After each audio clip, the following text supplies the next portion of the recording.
Invited Speaker program was begun in 2014 in memory of a beloved JALT president who passed away in January of that year.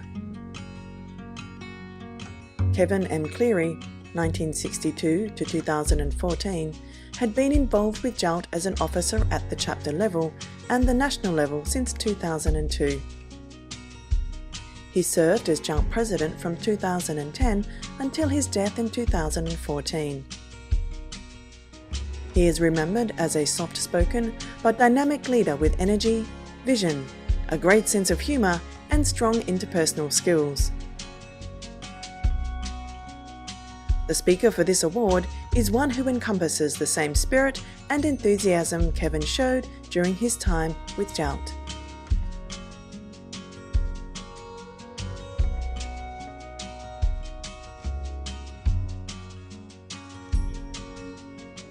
Okay, hello everybody. My name is Emily and I am the conference manager for JALT 2025 this year in Tokyo.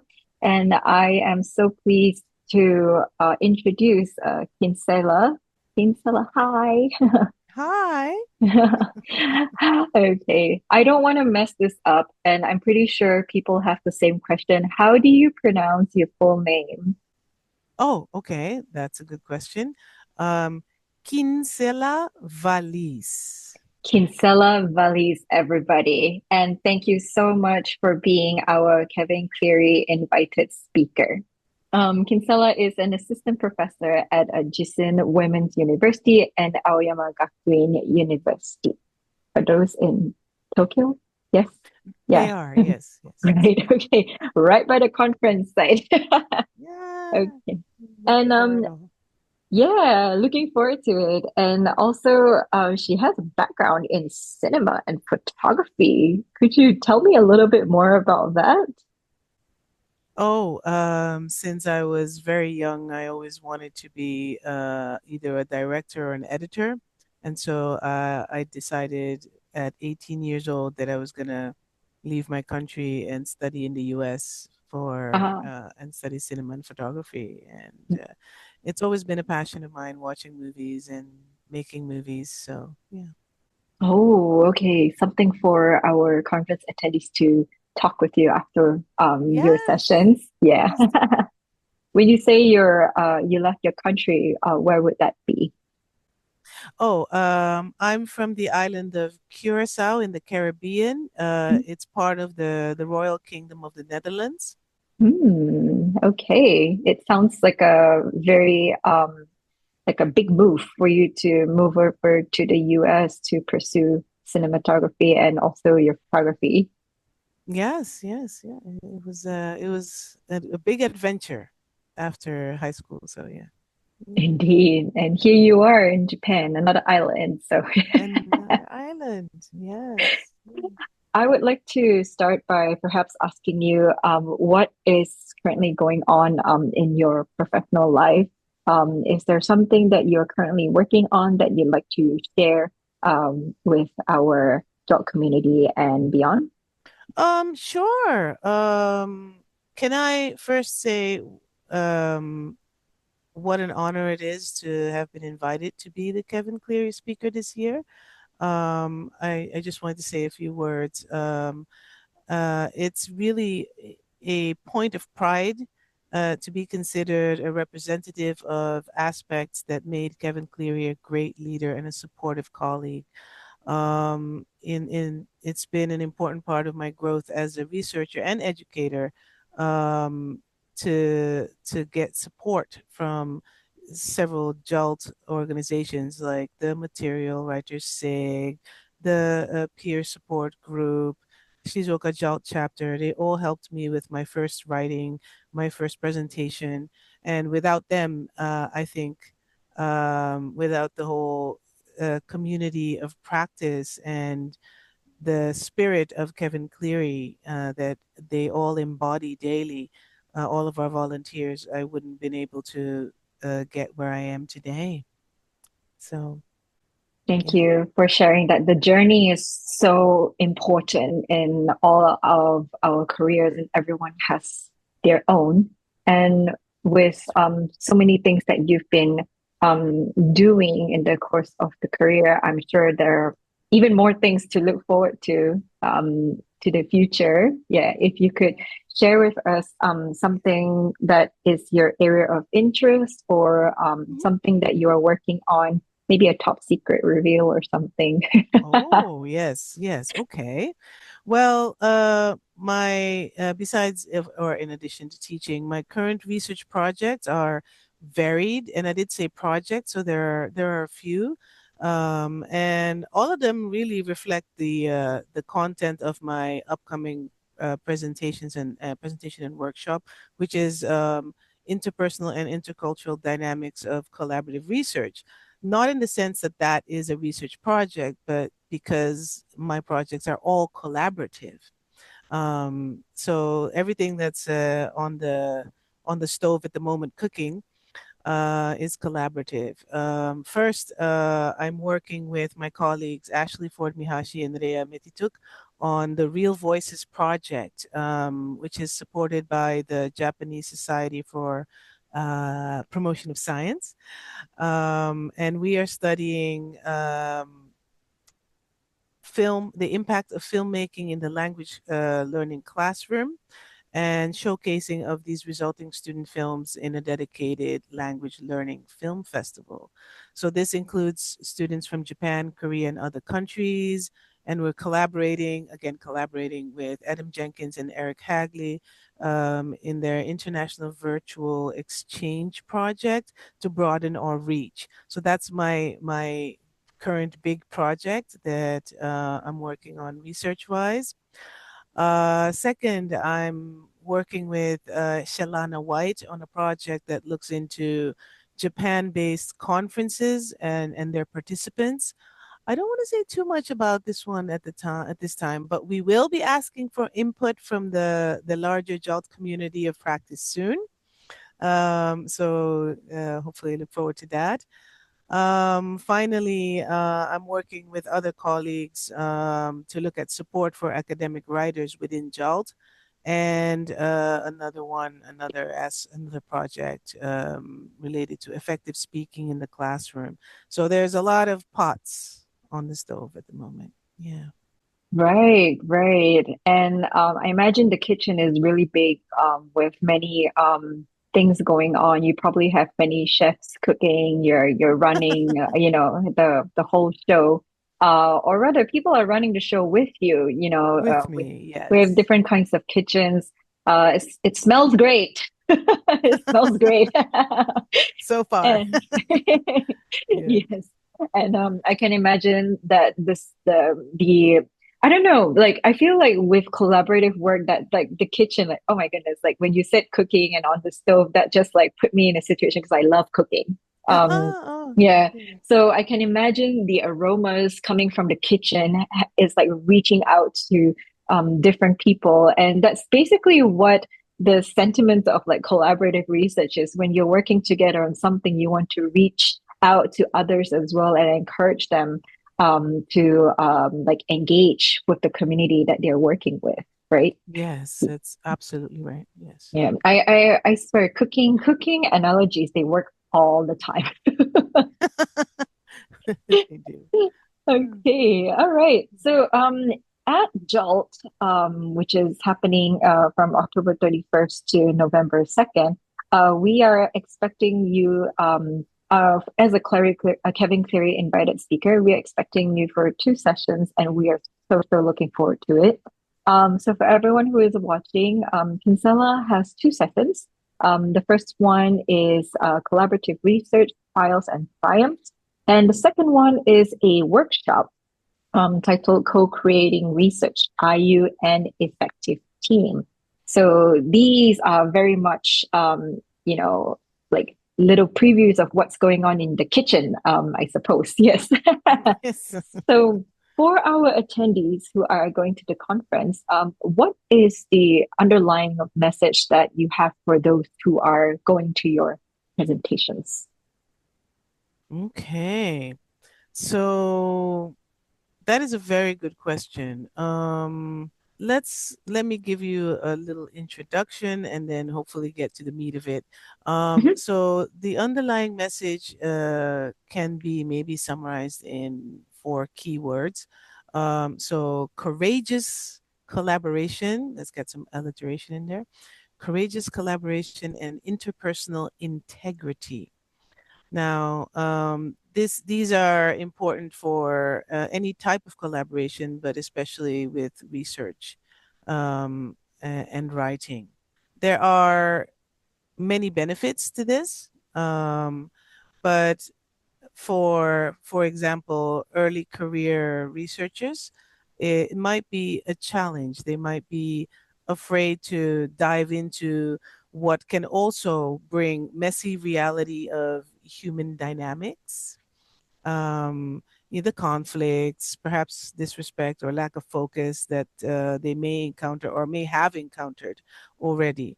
So I would like to point out just two types of conflicts, and then had a little talk about a little bit more of a positive view on these.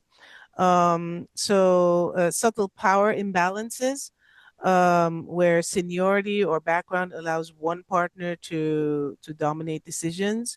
That could be something that might scare away collaborators. Communication breakdown and disrespect, issues like lack of focus, disregard for partner's time, poor communication skills, and all of that. So this makes it a little daunting to start future or new collaborations. So my message is that we can and we must transform these pitfalls, these difficulties into opportunities. So it's not just about, okay, you're successful if you match themes and methods, but it's about proactively managing expectations, fostering open communication, having the courage to address conflicts. And I want my attendees or people who come to my talks to leave feeling empowered, right? Not discouraged, but empowered to build resilient, respectful, and genuine, like shared projects. Right. And I feel that this is something that most of us I won't speak on behalf of everybody, but most of us early career researchers, there is a lot of pressure to not only publish but also to widen your networks. You know, you need to be able to connect with many people. If you go to a conference, it doesn't mean you just go there for presentations. You should also be looking out for the next chef in your kitchen, I suppose. Yes, Yeah. yes. Yeah. Yeah, like different ways to work together, and that is so important. I feel that this is one of the cores of JALT as well, the community and the communities within JALT itself. So what you said there was indeed something that I hope most people will be looking forward to going to. I really look forward to feeling empowered after your session. Yeah. Awesome. And the thing that also caught my attention about your sessions, it's also targeted towards early career researchers, and I feel that this is a very important area to look at, because now with so many advances in technology, in the number of journals that are going out, the number of people getting different degrees, it's becoming very compact. You know, everything is becoming very close space in some way. But I don't know. I feel it is going to be a very interesting session for anyone who will be attending your session and workshop. So looking forward to it. Yeah. Oh, thank you. Yes. Okay. And I know that when people attend conference sessions, they not only go there and then just go home right after. There will be something that they would want to do right after the session, something to think about.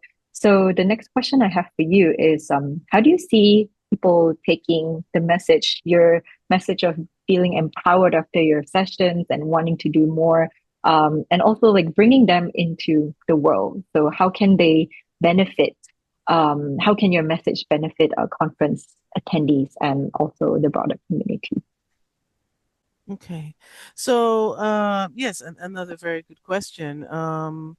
Well, I would say that most of what I'm going to try to do is to provide not just theory, but practical activities in which everyone can discuss specific solutions to, for example, a complex scenario, such as, let's think for an example, a junior researcher can ethically address a power imbalance with a senior colleague and how that would play out. Now, I don't want to give too much away, but this would be kind of more a sourcing situation where we do these activities and try to figure out what would be best for us in our context and how possibly past reactions or past interactions have played out and how, if positive, then how can you like reenact that, or if not positive, how can you with present attendees um, come up with something that will solve the problem. So I think that, yeah, so practical activities that really work on situations that might happen in collaborative research. Also, hints about protecting your well-being, and while trying to achieve a scientific, not scientific, a shared project. So hopefully that means that getting your voice heard and setting clear boundaries, addressing communicative breakdowns and all of that. So I hope to also have practical pointers for that as well. Yeah, I mean, that's kind of looking very specifically at each person and each group, but I'm thinking that professional partnerships at the individual level are really something that makes the JALT community stronger and helps it produce stronger research, whether in language learning, teaching, or assessing, etc., worldwide. I mean, it's how we continue the JALT tradition of service and professional growth. That's what I think. That's very powerful. I really feel the continuation, of the works of whoever in the past and the works of people who are up and coming. It's so important to carry that forward. And as you know, JOLT is 50 years old this year.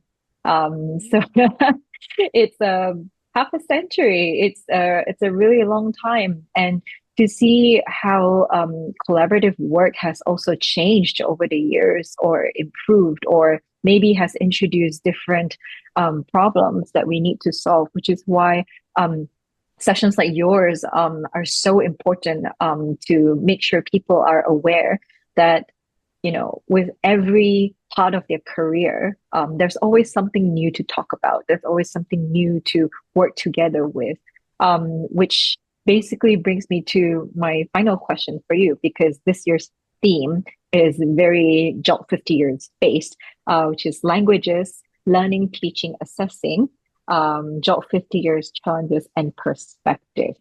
Quite a long theme this year, but it's amazing. So after reading about the conference theme, what are your thoughts about it?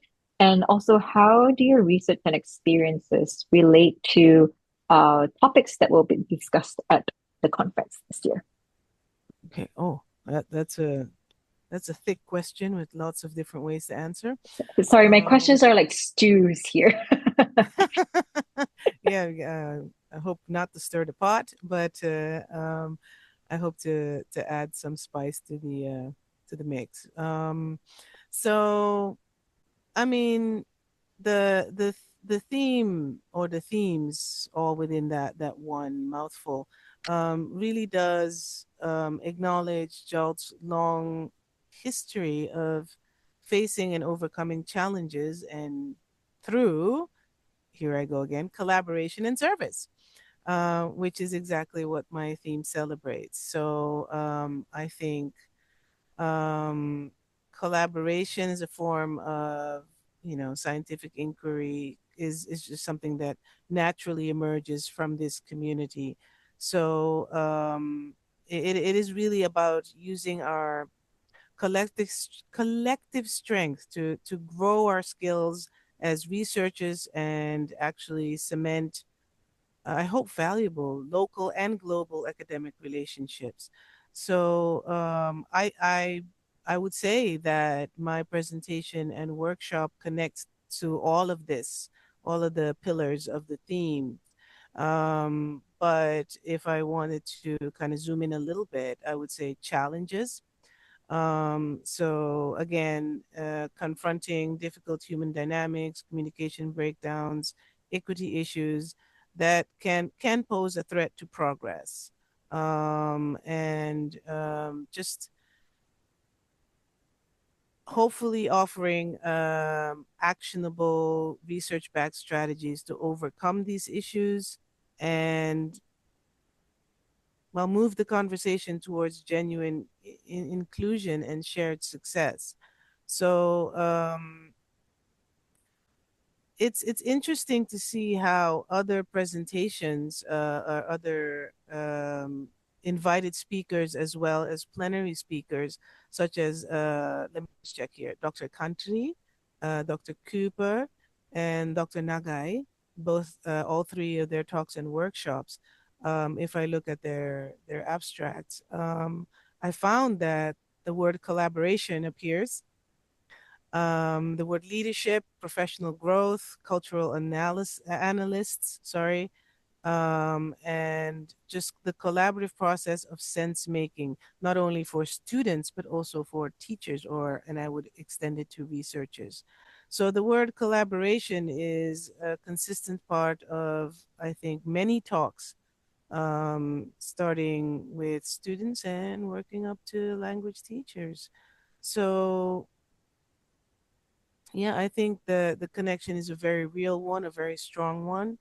Um, so I look forward to actually attending many of the other presentations that I have not mentioned as well. Yeah. All right, thank you very much. Yeah, I definitely think that, if you were to look for the word collaboration or collaborative, like in our program handbook, I think there will be a lot that will come up. Because Right. that's basically, yeah, I feel like it is as you said, like, we need the courage to, be collaborative. We need to make sure that we put ourselves out there to work with other people, and the conference is honestly one of the great places to do that because everybody is in the same time and the same space. So the importance of that, the collaborative part, definitely talks about like being in the same space as a person to get work done and to, network and introduce yourself and attend different people's presentations. Yeah, it's not something that can be done in an email. Yeah. No, no, no. That's right. Okay. Um, All right. So, thank you very much for coming on to this little interview session. No, a little big Pleasure. interview session. Yeah. Because this is going on JALT YouTube. So for everyone who's watching, if you are interested in Kinsella's session, no, not if you're interested, you will be interested in Kinsella's session. Please check out the program on our conference website. And you can also find it in the handbook when it gets out. Kinsella will be presenting on November 1st and November 2nd. Yes. So Kinsella, looking forward to seeing you at Yoyogi in Tokyo. Have a lovely day and thank you so much for your time. Thank you very much, Emily. It was nice talking to you. Likewise. Thank you. Enjoy your cooking. Yeah. Thank you. I could let this pass.